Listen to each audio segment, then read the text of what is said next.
बापरे, अवघड आहे तरुणांचं. तुम्ही नोकरीसाठी पुण्यात येण्याचा विचार करताय तर हा व्हिडिओ पाहून तुम्हाला नक्कीच धक्का बसेल. सोशल मीडियावर व्हायरल होत असलेला व्हिडिओ एका कंपनीचा आहे. ही घटना पुण्यात घडली आहे. UPS या कंपनीत 50 जागा रिक्त होत्या. यासाठी 4 ते 5 हजार लोक मुलाखतीसाठी आल्याचं दिसत आहे.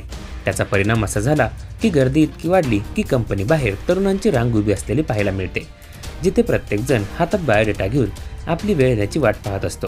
ज्याचा व्हिडिओ आता सोशल मीडियावर जोरदार व्हायरल होत आहे. कंपनीच्या बाहेर देखील प्रचंड गर्दी आहे.